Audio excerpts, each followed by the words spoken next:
நீ எக்ஸ்பீரியன்ஸ் எந்த ஒரு அனுபவமும் ஒரு எமோஷனலா இருந்ததுன்னு சொன்னா அது வந்து நம்மளுடைய மூளையில வந்து பதிவு செய்யப்படுகிறது. பென்ஃபீல்டுன்னு சொல்லிட்டு ஒரு கெனடியன் நியூரோ சயின்டிஸ்ட் வந்து இதை வந்து ஆய்வு மூலமாக வந்து பதிவு செய்திருக்கிறார். இந்த வலிப்பு நோயால் பாதிக்கப்பட்ட நோயாளர்களுக்கு வந்து அவர் மூளையில் ஒரு ஆபரேஷன் செய்வாங்க. அப்ப அவங்க விழிப்பு நிலையில இருப்பாங்க. அப்ப அந்த மாதிரி ஆபரேஷன் செய்யும் போது தவறுதலாக அந்த எலக்ட்ரோடு வந்து ஒரு மூளையின் பகுதியை தொடும் போது அவங்களுக்கு வந்து சிறு வயதில் இருக்கக்கூடிய ஞாபகங்கள் அப்படியே வருது. அந்த ஞாபகங்கள் எக்ஸ்பீரியன்ஸ் வந்து அந்த எமோஷனோட சேர்ந்து வருது. ஃபார் எக்ஸாம்பிள் ஒரு பேஷண்ட்டுக்கு அது மாதிரி தொடும் பொழுது அவர் வந்து Jack and Jill went up the ஹில்னு சொல்லி பாட்டு பாடுறாரு அந்த எமோஷனோட. இன்னொரு பகுதியில தொடும் போது அழுகிறாரு வேதனையில, எனக்கு அந்த மிட்டாய் தரல அப்படின்னு சொல்லிட்டு அழுகிறாரு. ஏன்னா அந்த அழுகையோட அந்த அந்த அனுபவங்கள் பதிக்கப்படணும்னு அவர் அந்த பென்ஃபீல்டுங்கிற ஒரு நியூரோ சயின்டிஸ்ட் அவர் வந்து பதிவு செய்திருக்கிறார். அதனால நம்ம மைண்ட்ல வந்து இருக்கக்கூடிய சிறு வயதுல இறப்பக்கூடிய அந்த நிகழ்வுகள், மனசை பாதித்த நிகழ்வுகள் வந்து பாதிக்கும். அதனால வரக்கூடிய பிரச்சனைகள் வந்து ஒற்றை தலைவலியாக இருக்கலாம், அல்லது தோல் நோயா இருக்கலாம், அல்லது வந்து மனநல சம்பந்தப்பட்ட பிரச்சனைகளா கூட இருக்கலாம். அதனால வரக்கூடிய கான்ஃபிளிக்ட், அதனால வரக்கூடிய பிரச்சனைகளா கூட இருக்கலாம். அப்ப அதையும் வந்து நீக்கிவிட்டு மருந்துகளையும் கொடுக்கணும். அது நோயாளர் என்ன ஒத்துழைப்பு செய்ய வேண்டும்னா, இதுக்கு சில ட்ரிகர் ஃபேக்டர்ஸ் இருக்கு மைக்ரேனுக்கு. அதாவது வந்து சாக்லேட் சாப்பிடுவது, காஃபி சாப்பிடுவது, அல்லது வந்து ஸ்மோக் பண்ணுவாங்க, அந்த நிக்கோட்டின் அந்த ஸ்மெல் வாடை ஒரு சில பேருக்கு தலைவலியை ஏற்படுத்தும். அல்லது வந்து நறுமணம் அதிகமா இருக்கக்கூடிய சென்ட், ரொம்பவும் இதுவான சென்ட் நுகர்ந்தாலும் அவங்களுக்கு தலைவலி வந்து ஏற்படுத்தும். அதே மாதிரி தலை குளிச்சுட்டு வெளியில வெயில்ல போனாங்கன்னாலும் அந்த மாதிரி மைக்ரேன் வந்து வரும். பல காரணங்கள். இதெல்லாம் கொஞ்சம் தவிர்த்து விட்டு அவங்க வந்து மருந்துகள் சாப்பிட்டு. இது வந்து இப்போ நீங்க சொல்றது வந்து ஒரு சென்ட் வாடையோ அல்லது மற்ற வாடையோ. யாரோ ஹலோ ஹலோ வணக்கம்மா. நான் சாந்தி பேசுறேங்க. சொல்லுங்கம்மா, கேளுங்க. நாங்க இது எனக்கு மூக்கு அடிச்சு தலைவலி வரும். சரிம்மா. அது கோமியவரி ட்ரீட்மெண்ட் தான் எடுத்துக்கிட்டு இருக்கோம். இருந்தாலும் திருப்பி அது அந்த மாத்திரை சாப்பிடும் போது நல்லா இருக்கு. அப்ப பழையபடி அந்த மூக்கு அடிச்சிருக்கு, ஒரு மூக்கு மட்டும் அடிச்சிருக்கு. தலைவலி பயங்கரமா வருது. உங்களுக்கு வயது என்னமா? கரகரனே இருக்குது. உங்களுக்கு வயது, உங்களுடைய வயது என்னமா? வயது 39. சரி சரி, ரைட், ஓகே. இப்ப எவ்வளவு நாள் அந்த ட்ரீட்மெண்ட் எடுத்துட்டு இருக்கீங்க? இப்ப 2 வருஷமா எடுத்துக்கிட்டு இருக்கேன். ஆனா எனக்கு வந்து 16 வயசு இருக்கும்போது ஏற்கனவே மூக்குல வந்து ரத்தம் வந்துகிட்டே இருந்தது. அப்ப வந்து காது மூக்கு தொண்டை டாக்டர்கிட்ட பார்த்தப்ப டீர் போட்டு இத சளி எல்லாம் எடுத்தாங்க. அதுக்கப்புறம் ஒண்ணும் ஆகல. அப்புறம் இப்ப வந்து அது பாதிக்குது. சரி சரி, அதான் உங்களுக்கு வந்து சைனஸ் தொந்தரவு இருக்கு, சைனசைட்டிஸ்ன்னு சொல்லக்கூடியது. அதுல வந்து நீங்க எதுவும் ஸ்கேன் பண்ணி அதை எக்ஸ்ரே பண்ணி பாத்தீங்களா? மூக்குல சத வளர்ச்சி எதுவும் இருக்குன்ற மாதிரி வந்து எதுவும் சொன்னாங்களா? சத வளர்ச்சி இருக்குன்னு சொன்னாங்க, ஆனா ஸ்கேன் எதுவும் எடுக்க சொல்லல. சரி, நீங்க அந்த மாதிரி டெஸ்ட் பண்ணிட்டு அதற்கு ஏற்றா போலயும் மருந்துகளை ஹோமியோ எடுத்துக்கிட்டீங்கன்னா நல்லா இருக்கும். இதுல இந்த சைனஸ் பிரச்சனையில என்னன்னா, உங்க டிவியினுடைய வால்யூமை குறைச்சிக்கிறீங்களா? கொஞ்சம் குறைச்சிக்கிறேன். இந்த மாதிரி சைனஸ் பிரச்சனைக்கு வந்து நீங்க இந்த வீட்டுல வந்து இந்த நம்ம நூலாம்படையெல்லாம் எடுக்கிறீங்க, ஸ்பைடர் காப்வெப்ஸ்ன்னு சொல்றோம் இல்லையா, அது அப்புறம் தூசிகளை, பழைய கால தூசிகள், புஸ்தகங்கள் நடுவில் இருக்கக்கூடிய தூசிகள் சுத்தம் பண்றது, இதையெல்லாம் கொஞ்சம் தவிர்க்கணுமா? ஆமா, அது வந்து அலர்ஜன்ஸ் நிறைய இருக்கக்கூடியது. அதுல சின்ன கண்ணுக்கு தெரியாத டஸ்ட் மைட்ஸ்ன்னு சொல்லுவோம், அந்த மாதிரி கிருமிகள் இருக்கும். அது நம்ம வந்து மூக்குல நம்ம வந்து சுவாசித்தம் சொன்னோம்னா அது வந்து அலர்ஜியை ஏற்படுத்தும். அது நார்மலா இருக்கிறவங்களுக்கே அது அஃபெக்ட் பண்ணும். ஒவ்வாமை இருந்ததுன்னு சொன்னா அதோடைய தாக்கம் வந்து அதிகமா இருக்கும். சொல்லுங்கம்மா. சொல்லுங்க. சரிங்கம்மா. சரி, ரைட், நல்லது நல்லது. அப்போ அதாவது வந்து சிறு வயதில் இருக்கக்கூடிய அந்த நடந்த சில பல நிகழ்வுகள் நம்ம மூளைக்குள்ளார பதிவாகி கிடக்கு. ஆனால் அதில் ஏதாவது ஒரு பிரச்சனை இருந்தது அப்படின்னு சொன்னாக்க இந்த மாதிரியான ஒரு வியாதி வருகிறது அப்படிங்கிறது கொஞ்சம் நம்புறதுக்கு சிரமமாக தான் இருக்குது. இப்போ நீங்கள் சொல்லக்கூடிய அந்த புறத்தூண்டுதல்கள், உதாரணமாக வந்து சென்ட் வாசம், இல்லை வந்து நமக்கு பிடிக்காத ஒன்று, யாராவது ஒருத்தர் சிகரெட் பிடிச்சிட்டு போனார்னாக்கா அந்த வாடை, அதன் மூலமாக இந்த ஒற்றை தலைவலி வருவதற்கு வாய்ப்பு இருக்குது அப்படிங்கிறத ஒத்துக்கிற மாதிரி இருக்குது. ஆனால் சின்ன வயதில் ஒரு ஆசிரியரோ அல்லது யாரோ நம்மளை ஒரு மாதிரி பாதிப்புக்கு ஆளாக்கிட்டாங்கனாக்கா அதன் மூலமாக வருவது அப்படிங்கிறது கொஞ்சம் நம்புறதுக்கு சிரமமா தான் இருக்குது. நம்புறதுக்கு சிரமமானது தான். But fact is Stranger then fiction சொல்லுவாங்க. உண்மை நிகழ்வுகள் வந்து கற்பனை நிகழ்வுகளை விட ஆச்சரியமா தான் இருக்கும். பட் ஆனால் தான் உண்மை. இது ட்ரிகர் ஃபேக்டர் தான். இந்த சென்ட் வாடையோ இந்த மல்லிகைப்பூ வாடையோ இல்ல வேற மற்றது எல்லாமே வந்து ட்ரிகர் ஃபேக்டர் தான். அது எல்லாற்றுக்கும் அந்த தலைவலியை அது வந்து ஏற்படுத்துவதில்லை. அந்த மாதிரி அந்த மைக்ரேன் பர்சனாலிட்டியா இருக்கிறவங்க, அந்த மைக்ரேன் வரக்கூடிய தன்மை உள்ளவர்களுக்கு தான் அது வந்து அந்த தலைவலியை உண்டு பண்ணும். தலைவலியை உண்டு பண்ணும்போது அந்த தலைவலியோடு வாந்தி வரும், மயக்கம் வரும், கிறுகிறுப்பு வரும், மிகவும் தொந்தரப்படுவார்கள். போய் ஒரு இருட்டான அறையில போட்டுட்டு அமைதியா தூங்கினாதான் அவங்களுக்கு அந்த ஒரு ரிலீஃப் வரக்கூடிய அளவுக்கு அது சிவியரானது. அதுக்கு வந்து ரெண்டுமே மருந்துகளும் எடுத்துக்க வேண்டும், கொஞ்சம் மெடிடேஷன், யோகா இந்த மாதிரி விஷயங்களையும் சேர்த்து செய்தால் பூரண குணமாகும். என்னுடைய அனுபவத்தில் அந்த மாதிரி ஒரு ஹோலிஸ்டிக் ட்ரீட்மெண்ட்னு சொல்லுவோம். நம்ம மருந்துகள், ஹோமியோ மருந்துகள் கொடுத்து விட்டு கொஞ்சம் மைண்டை ரிலாக்ஸ் பண்ணக்கூடிய அளவுக்கு அவங்க வந்து யோகா மெடிடேஷன் பண்ணாங்கன்னு சொன்னா குயிக்காவே ஒரு 6 மாதங்களுக்குள்ளேயே வந்து நிறைய ஒற்றைத்தலை உள்ளவர்கள் குணம் ஆயிருக்கிறாங்க. சாத்தியக்கூறுகள். அப்படிப்பட்ட வியாதியுடையவர்கள் உங்க மருத்துவமனைக்கு வந்திருக்காங்களா? அவங்களுக்கு நீங்க வந்து மருந்து கொடுத்துருக்கிறீங்களா? அவங்க வந்து மிக எளிதாக இந்த வியாதியை கடந்து வியாதியற்ற ஒரு நிலையை நோக்கி போயிருக்காங்களா? எஸ், அதான் சொன்னேன். நிறைய பேர் அது மாதிரி அந்த நோயோட வந்தவர்கள் வந்து சரியா இருக்காங்க. பட் ஆனா இதுல என்னன்னா இட்ஸ் ஒரு கான்ட்ராக்ட் மாதிரி, பேஷண்ட் டாக்டர் ரிலேஷன்ஷிப் மாதிரி. அதை நம்ம சொல்லக்கூடிய சஜஷன் அவங்க ஏத்துட்டு நடக்கும் போது அந்த ரிசல்ட் நல்லா கிடைக்கும். ஹலோ, வணக்கங்க. உங்க தொலைக்காட்சி பெட்டியினுடைய வால்யூமை குறைச்சிக்கிடுங்க. கேளுங்க. இப்ப கேளுங்க. கேளுங்க. வணக்கம்மா, சொல்லுங்கம்மா. சொல்லுங்க. நான் 1.5 வருஷமா சார் ஸ்கின் அதனால ரொம்ப பாதிக்கப்பட்டு இருக்கேன் சார். சரி. இது ஹோமியோபதி டாக்டர்கிட்டையும் காமிச்சேன். சரி. அது மருந்து சாப்பிட்டும் எனக்கு குணமாகல.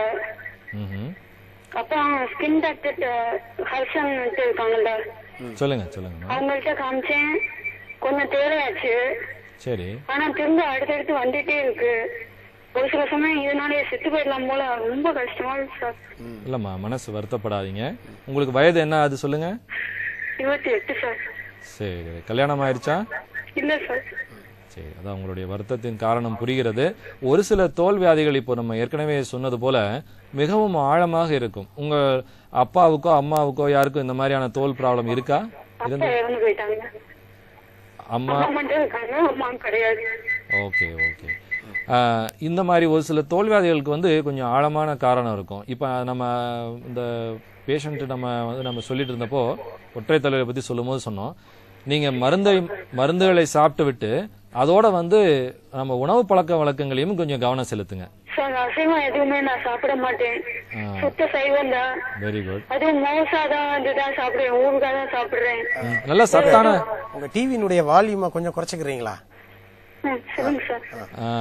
மோர் சாதம் ஊறுகாய் சாப்பிடுவது நல்லதுமா. பட் அதோட சேர்ந்து சத்தான காய்கறிகளையும் சாப்பிடணும். நம்ம உடம்புக்கு தேவையான விட்டமின்ஸ், ஒரு சில மினரல்ஸ் வந்து இந்த காய்கறிகள்லையும் பழங்கள்லையும் இருக்குது. அதையும் எடுத்துக்கங்க.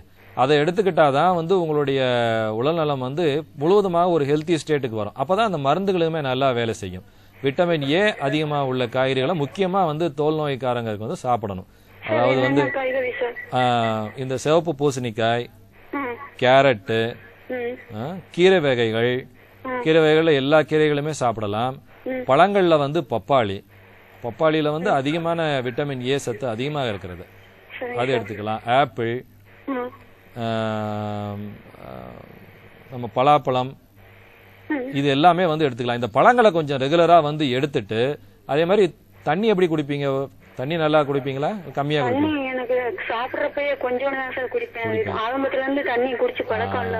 அதுதான்மா, இப்போ உங்களோட நோயுடைய காரணம் வந்து இந்த காய்கறிகள் பழங்கள் சாப்பிடாதது ஒண்ணு.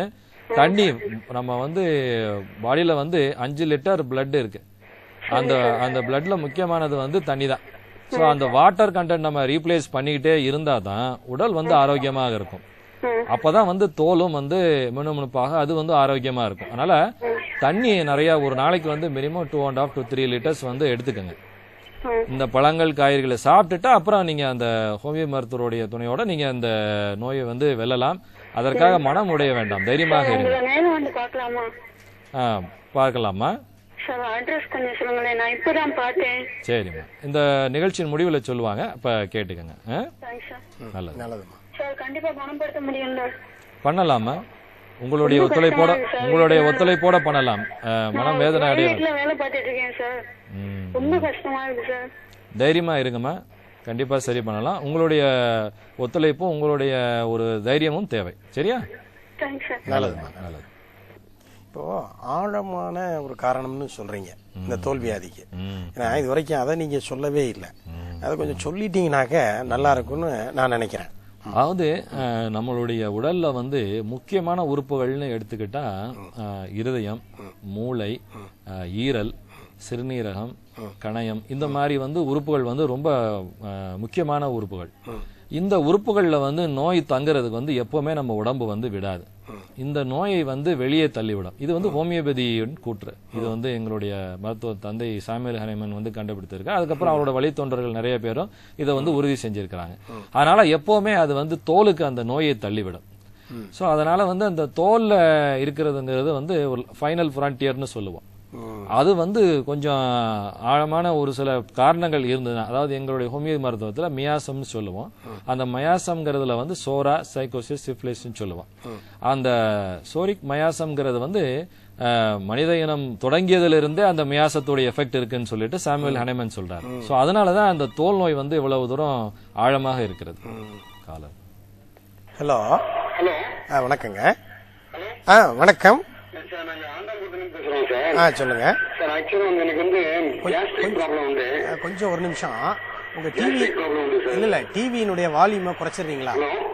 டிவியினுடைய வால்யூமை குறைச்சிடுறீங்களா? ஹலோ. ஹலோ. சரி சொல்லுங்க சொல்லுங்க. சார் எனக்கு இந்த கேஸ்ட்ரிக் ப்ராப்ளம் உண்டு சார். சரி சொல்லுங்க. அதனால எனக்கு அப்பப்போ செஸ்ட் பெயின் வர மாதிரியே இருக்கும். சரி. இதனால எதுவும் ப்ராப்ளம் வருமா சார்? கேஸ்ட்ரிக் ப்ராப்ளம் இருந்தாலே கொஞ்சம் அந்த வலி வந்து இருதயத்துக்கு பரவது இயல்பு தான். ஏன்னா நம்ம அந்த ஹார்ட்டையும் இந்த ஸ்டமக்கையும் வந்து பிரிக்கிறது வந்து அந்த உதர விதானம் சொல்லக்கூடிய ஒரு மெலிதான வந்து ஒரு தசை தான். ஸோ அதனால வந்து அந்த கேஸ்ட்ரிக் ப்ராப்ளம் இருக்கிறது வந்து எளிதாக வந்து இருதயத்துக்கு வந்து அந்த வலி பரவும். பட் ஆனால் உங்களுடைய ஹார்ட் சம்பந்தப்பட்ட ப்ராப்ளத்தை வந்து ஒரு கார்டியாலஜிஸ்ட்டை கன்சல்ட் பண்ணி செக்அப் பண்ணிக்கோங்க. இசிஜி, ஸ்கேன், அந்த மாதிரி விஷயங்களை வந்து பார்த்து அந்த ஹார்ட் வந்து நல்லா இருக்கா, அதோடைய ஹெல்த் நல்லா இருக்கா அப்படிங்கறது வந்து தெரிஞ்சுக்கங்க. அப்படி தெரிஞ்சுக்கிட்டீங்கன்னா உங்களுடைய பயம் வந்து விலகும்.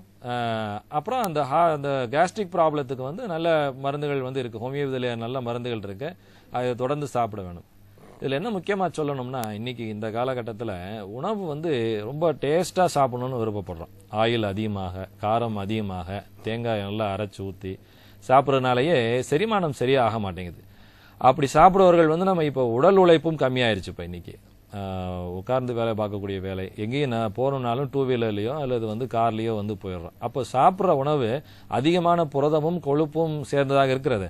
ஆனா அதை செரிமானம் பண்ண அளவு நம்ம உடல் உழைப்பு இல்லை. ஸோ அதனால தான் அந்த மேக்சிமம் இந்த கேஸ்ட்ரிக் ப்ராப்ளம் வருது. ஸோ மார்னிங் ஒரு வாக்கு, உணவு வந்து ஒரு பூரி சாப்பிடலாம், இல்லை இன்னும் ஒரு பரோட்டா சாப்பிடலாங்கிற போது நிப்பாட்டிட்டு அதோட நம்ம வந்து அந்த உணவை முடித்து கொண்டுட்டோம்னா இந்த மாதிரி ப்ராப்ளம் வந்து வராது. நல்லது. இப்போ அந்த இதை தொடர்ந்து முடிச்சிருங்க. அந்த ஸ்கின் ப்ராப்ளம் வந்து அந்த மாதிரி வந்து இருக்கிறது வந்து ஒரு சில பிரச்சனைகள் வந்து வருடக்கணக்கா இருக்கிறது வாய்ப்பு இருக்கு. பெரும்பாலான தோல் நோய்கள் வந்து 70 விழுக்காடுகள் வந்து நம்ம ஹோமியோபதியில குணப்படுத்தலாம்னு சொல்றோம். 25 விழுக்காடுகள் ஹோமியோபதிக்கே சவாலாக இருக்கக்கூடிய தோல் நோய்கள் இருக்கதான் செய்கின்றன. இருக்கதான் செய்யுது. அதுக்கு வந்து கொஞ்சம் நம்ம இப்ப இந்த அவங்க தோழி சொன்ன மாதிரி அவங்க வந்து தண்ணியை எடுத்துக்கிறதே பழக்கம் இல்லைங்கிறாங்க. குடிக்கும் போது கொஞ்சம் சாப்பிடுவேன் அதோட சரிங்கிறாங்க. சோ அப்படி இருக்கக்கூடாது. அந்த மாதிரி இல்லாம தண்ணியை வந்து நிறைய குடிக்கணும், பழங்கள் நல்லா சாப்பிடணும், காய்கறிகளை வந்து சாப்பிடணும். அதே மாதிரி ஒரு சில பேர் வந்து பாத்தீங்கன்னா ஏசி ரூம்லயே எப்பவுமே இருப்பாங்க, சூரிய ஒளியே படாம இருக்கும். அப்ப சூரிய ஒளி படாததுனால அவங்களுக்கு வந்து அவங்க தோல்ல இருக்கக்கூடிய ஒரு விட்டமின்ஸ் வந்து அதோடைய உற்பத்தி வந்து கம்மியாகும். அதனாலயும் ப்ராப்ளம் வரும். ஹலோ. கொஞ்சம் ஹலோ, உங்க தொலைக்காட்சி பெட்டியினுடைய ஒலி அளவை குறைச்சிக்கிறீங்களா? டிவி வால்யூமா குறைச்சிடுறீங்களா? கேளுங்க. சரி சொல்லுங்க. தொண்டையில வந்து இன்ஃபெக்ஷன் ஆச்சு அப்படின்னு சொன்னாங்க. சரி. சரிங்க. ஹலோ, சொல்லுங்க. சொல்லுங்க சொல்லுங்க. இன்ஃபெக்ஷன் ஆயிருக்கு அப்படின்னு சொல்லிட்டு தொடர்ந்து ஒரு 3 மாசமா சிகிச்சை பார்த்துக்கிட்டு இருக்கோம். இருந்தாலும் சுத்தமா நீங்க பேசாம இருந்தா தான் வந்து இந்த இதை சரிப்படுத்த முடியும் அப்படின்னு சொல்லிட்டு இருந்தாங்க. அப்படிதான் இருக்கும். இருந்தாலும் அடிக்கடி தொண்டை வலி இந்த மாதிரி இன்ஃபெக்ஷன் ஆகிறதுக்கு காரணம் என்ன?